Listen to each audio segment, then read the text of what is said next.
We are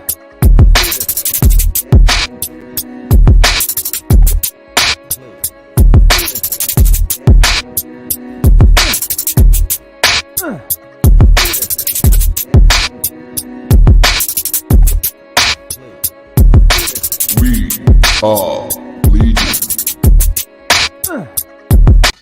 What is up, comic fam? I'm blurry right from the start. What is happening, comic fam? Welcome to the Legion of Comics. I'm Mark. Today is Tuesday. That means it's part one of the two-part event each week known as New Comic Book Day. Depending on where you live, some places like here in Augusta, they start passing out comics on Tuesday with the DC comic stuff, thankfully. And I'm fresh back from vacation, so I've got a big stack of books that I got today, all the stuff from last week, my DC, my Marvel, my Indies, plus all the DC from this week. So I'm excited to go through, look at what came out, talk about it a little bit, as well as some other DC stuff, because San Diego Comic-Con just happened, and it's got my gears turning, got me thinking a little bit.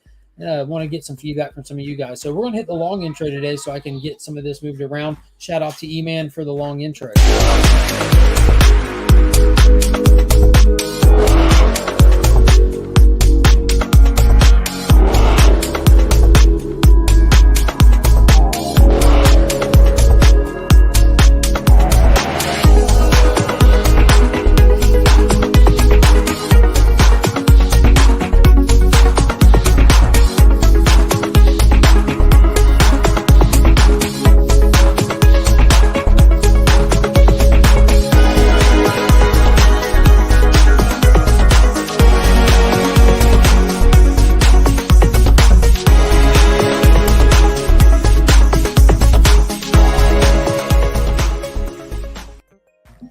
All right, I think I've got this stuff organized now.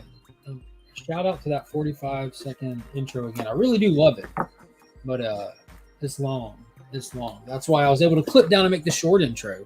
But definitely appreciate Eman. And if anybody needs any intro work done, be sure to hit him up. His link is actually in the description of all of my videos about intro work. He was doing it big time there for a while. So before we dive into all this, let's say hey to some people in the chat. We had Las Crucias in here early. What is going on? We got Raider Nation. I appreciate that. Very, very kind of you. We got Eman in here, of course.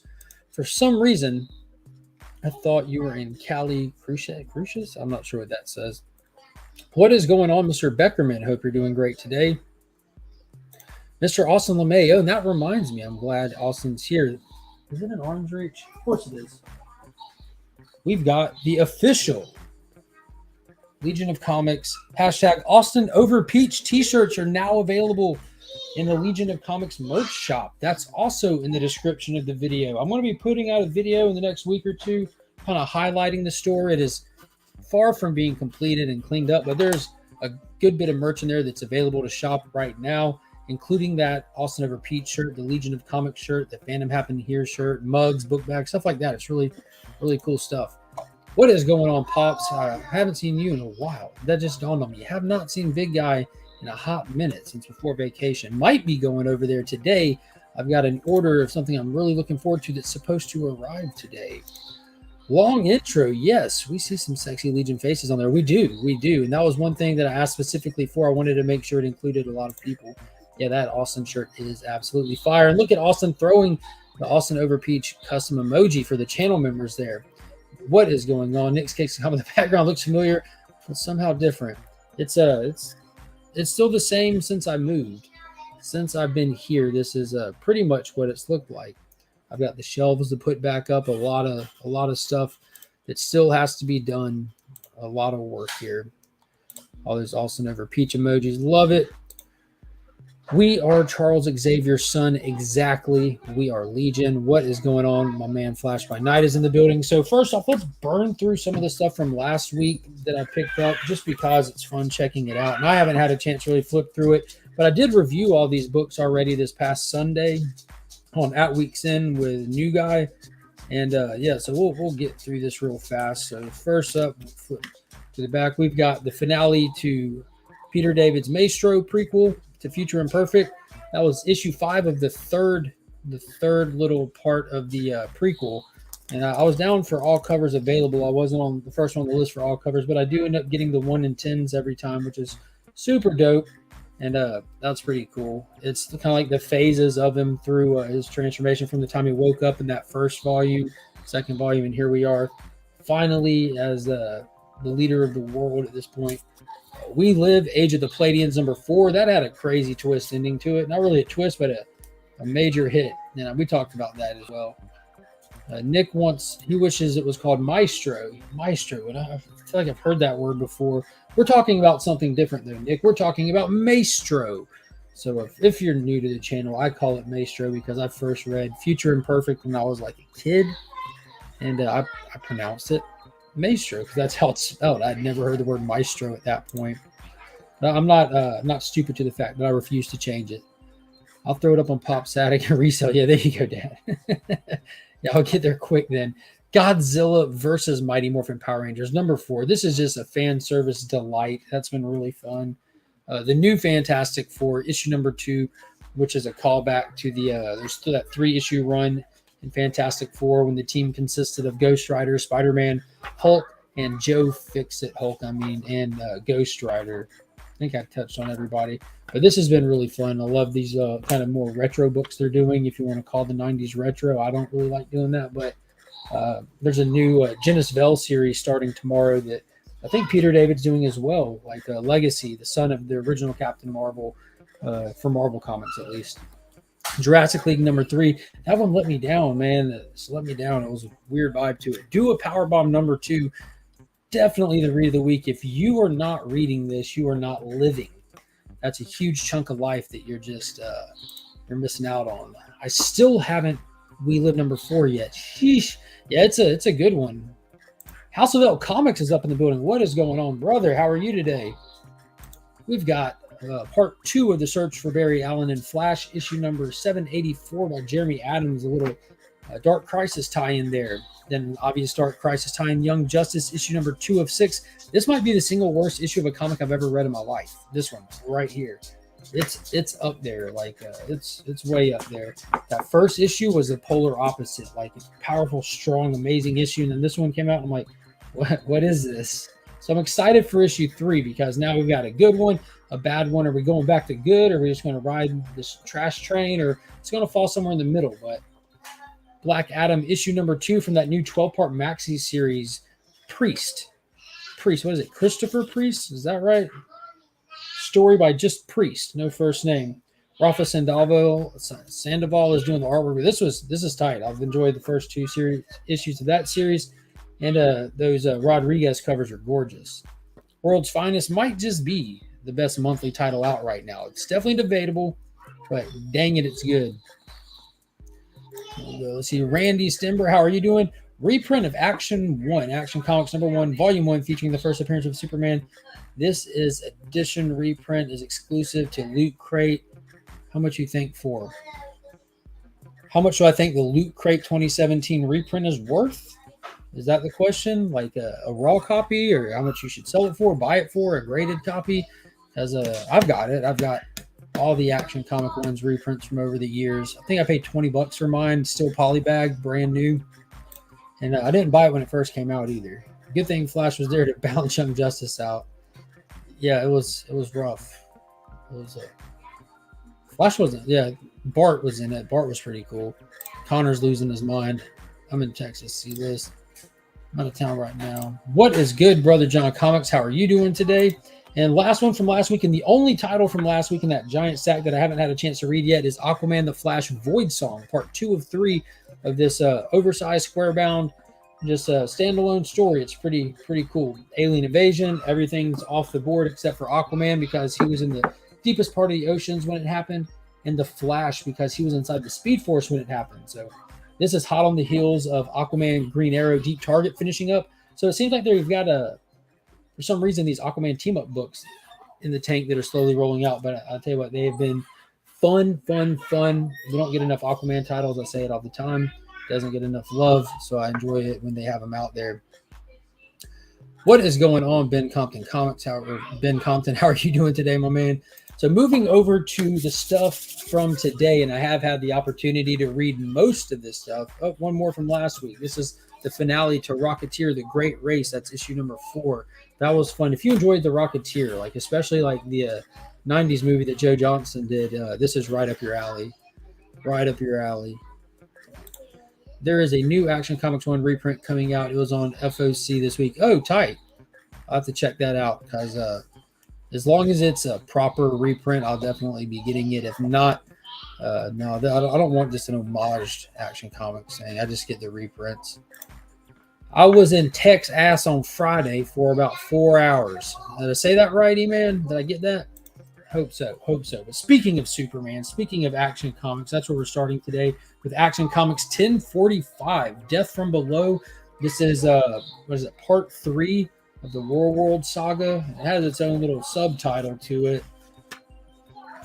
War World Revolution Part 3. So beautiful Perillo cover there. I read this thing first thing this morning when I got up digital. It was continues to be good. This war keeps building and building. Now we have a lot more stakes on the line. We get introduced to the next big threat that Mongol is throwing at Superman and this rebellion, and it's twisted in a lot of ways. It's definitely twisted. And keeping on the Superman train, brand new this week from Mark Russell is Superman Space Age, and this is much like that Void song. This is an oversized title, square bound. And I do know that there is an issue 2 that will come out. I don't know how long the actual run is. If anyone knows, definitely drop it in the chat. But, man, this artwork in here by M. Allred, Michael Spike Allred, is just that artwork, man. Look at that. That is just something else. Like, that is gorgeous. I'm very, very excited to read this. And because of how excited I was, I did not read it digitally this morning. I was waiting to get my floppy copy. So good week for Superman titles. We got 2 strong ones there. Boom, boom, boom, boom, boom. Some of the indies I read are losing my interest. I may need to read some of these DC books, Mark. It wouldn't hurt you. It wouldn't hurt you. And always go back and pick up something if you hear it's amazing. Like Swamp Thing, if you're not reading it. Segue. Rom V Swamp Thing, issue number 15 of 16. This is the penultimate issue to his series here. So originally slated, this was only a 10-issue series, but it sold so well that they expanded it to 16 issues. And they did that before the 10 issues even ended. So this is technically the second volume of it, season 2 of Swamp Thing. And it's super dope. Like, they've been playing with so many cool concepts and ideas. It's hitting on the level of like Alan Moore's run. It really is like kind of touching on what is being for a Swamp Thing and how they're just ideas. And this one kind of brings everything that Ron V has introduced. He's really made this his own run and put his stamp on it, introducing new aspects to the Parliament with new avatars of different ideas and everything. And this one featured there on the cover, I think that might be her first cover appearance, at least on the A covers. But that's Trinity. She's one of the new avatars too. Not going to spoil it. It has been in the series already, but this was really cool. A lot of things come to head here as we expect they should with the penultimate issue, but it's really, really cool. You finally got a Nestle reprint that last week. Now only missing the peanut butter and sleeping bag reprint. Nice. Very cool. Yeah, some of those get hard to find, and some of them are hard to find in good condition, and even in the best condition. Some of them, especially the newsprint ones, you still have those 3 little holes going straight through at the bottom of the comic, like right here where they were pulled through the machine, which I think is super cool. I need to read that Swamp Thing. I have the first 4 issues and thought it was fantastic. It is, and it only gets better. Next up, the finale to Chuck Brown's Aquaman event called Aqua Men. So this was taking that Black Manta miniseries, taking that Aquaman Becoming miniseries, and brought it all into here with like the big Aquaman family all together in one book, trying to work together to stop these sleeper cells from activating across the world and wreaking havoc and ruining Atlantis's relationship with the main world. In that last issue, we saw that they kind of shut down the machines and everything, and now we're hopping over to this issue, which should have a Dark Crisis tie-in header, because the whole concept of this issue is they're all reeling and dealing with the death of Arthur from the events of Justice League 75. Exactly, Nick. Aquaman and Mira. So we got them all right there. But I've really been enjoying it. That last issue, issue 5, seemed like it was thrown together. This title did not have an original 6-issue miniseries run on it. it got cut into that. So I guess that's one way to kill the series, is to kill Aquaman himself. But we do know from the events that we were able to see already in Dark Crisis, and with last week's A World Without a Justice League, with Aquaman's part in that issue, that he's not dead, and he's pissed, and he's coming for revenge. I'm excited to see what they do with that. Definitely more Aquaman is never a bad thing. Kind of like more Nyx is never a bad thing. What is going on? Remy Q, baby, what is happening? So I saved this one for last because I'm super excited about it. When I woke up, it's the first book I read. I know everybody was talking and pumped, and that Batman 125 was getting pushed really hard, especially by retailers with variants and exclusives. And you had the first appearance of Failsafe, and that pretty much in cameo, if you want to split the hairs. But we had Chip Zdarsky taking over the title, which is probably going to bring a lot of readers over there. But I say all the time that Detective Comics is the more consistently good and entertaining Batman book. They don't have all those massive highs and crazy lows. It's just consistently good. It's fun. It's straight up Batman. And now we have a new creative team on Detective Comics with Ram V at the helm. Ram V is at the helm of Detective Comics, and this hasn't just exploded all over the social medias. And I don't know how it hasn't. It most definitely should have. But we have Raphael Albuquerque on the art, which was crazy haunting. Dave Stewart on colors. Like, dude, that's a massive team right there. What is going on? Wheelchair Superhero 87 is in the building. But I read it. It was wicked. It was cool. I'm sure this is going to get very psychological. It's dealing with what seems like demons and possibly like I don't want to say hallucinogens like you would get from the fear toxin, but there's something amiss. Like I don't want to go into too many spoilers, but this is going to get crazy and crazy fast, and not in a bad way. They got a brand new trade dress for Detective Comics as well. I highly recommend everybody checking it out, especially if your name is the Promiscuous Time Traveler. I know that Kyle right here would probably attest that Ram V is a phenomenal writer, and you gotta give his take on Batman a shot. Definitely give it a shot. So comics are cool, Kyle. I appreciate you popping in. And what's just as cool as comics, but maybe not quite as much, are comic book movies, especially the DC animated movies. And today marks the day that Green Lantern Beware My Power dropped. And I knew this was coming. I'd seen the trailers. I was excited for it. And we went to Target. And when we hit the checkout line, then I saw it. I'm like, oh, there it is. It must have came out today. So I managed to pick one of those up. And it has the connecting DC Universe thing that's kind of been building since they restarted it. But this I'm pumped for. You get Green Arrow and Hawkgirl in there, as well as John Stewart. Don't know how far into the core mythos this will go. They did relaunch the DC animated movies a while back after the Dark Side War, and when they did, they started all over from scratch with Superman. I think it was Man of Tomorrow and a couple other ones. They still do the little one shots that aren't tied into other stuff, but I mean, you may need to pick up that Detective Comics. Ron B is pretty dope. I really recommend it. And it was really cool. Leaves a lot on the table. But I'm excited. I'm pumped. Can't wait to watch that. I'm going to try to watch it today. I don't know where else I might have time anytime recently or anytime in the near future. But yeah. And then lastly for today, I don't want to drag on. I want to make sure this video is rewatchable.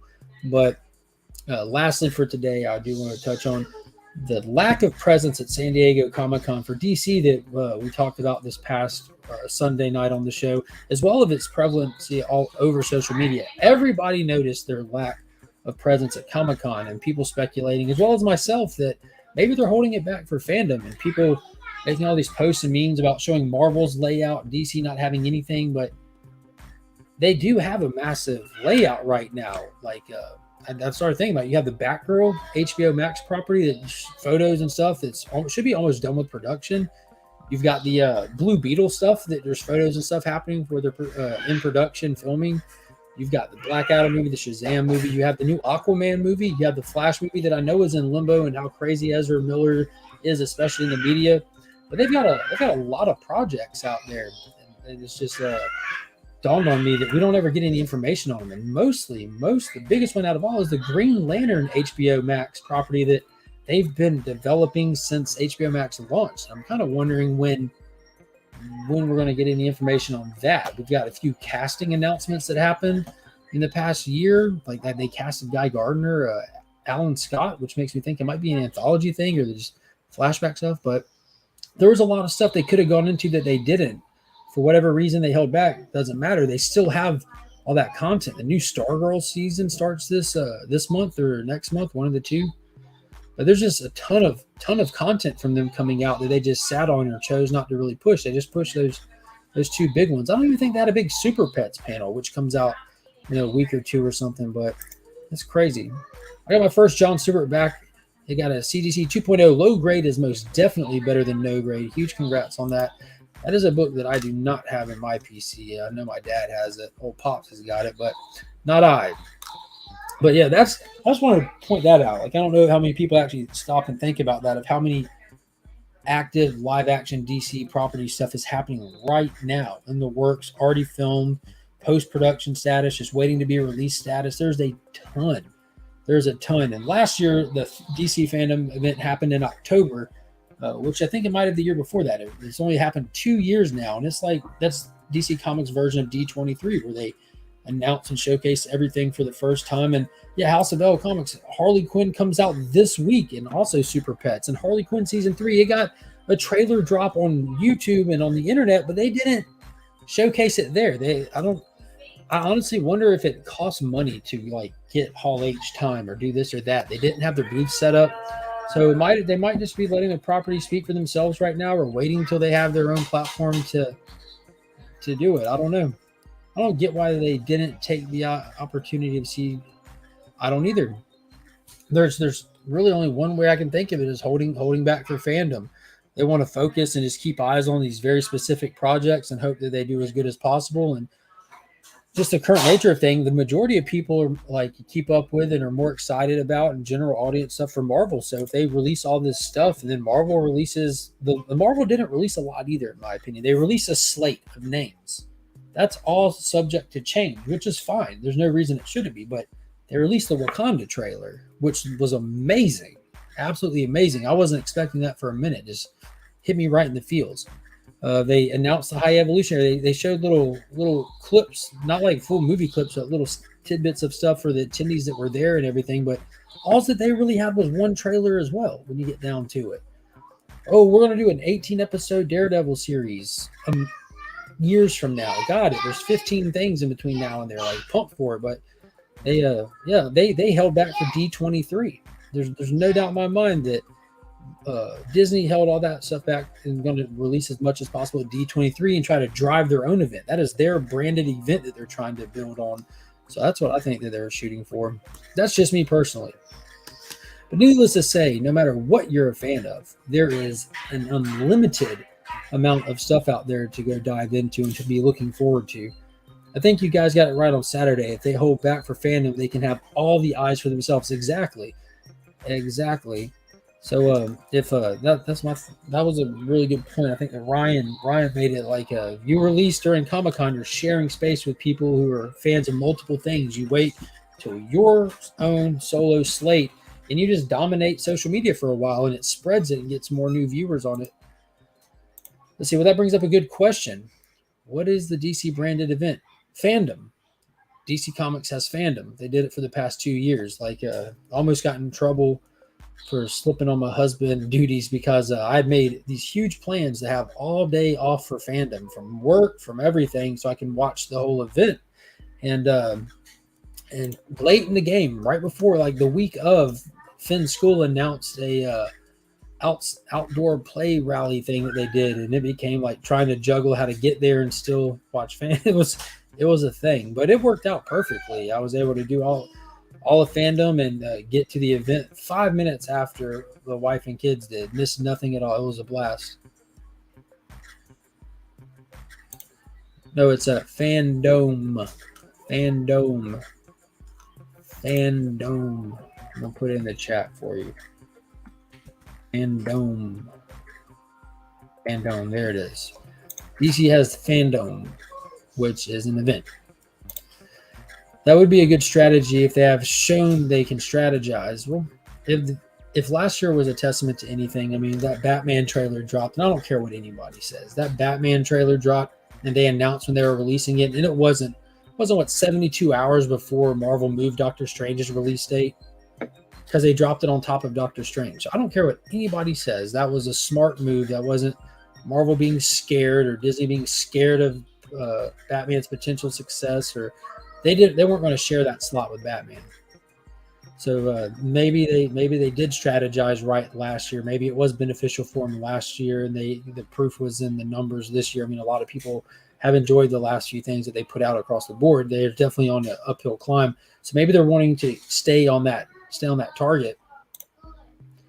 Yeah, a couple of years ago during COVID, DC created fandom since there was no Comic-Con. Yes, that was why. And it was massive. They have all their stars, all their Hollywood people are there doing stuff. They have all the comic creatives there doing stuff. They announced Young Justice news, and they do everything across the board. They just unload it all and have all their creatives attached to this event. It's not like going to Comic-Con and seeing celebrities and wondering where all these comic creators are. No, you have it all under one roof, one dome. It's super fun, man. It's awesome.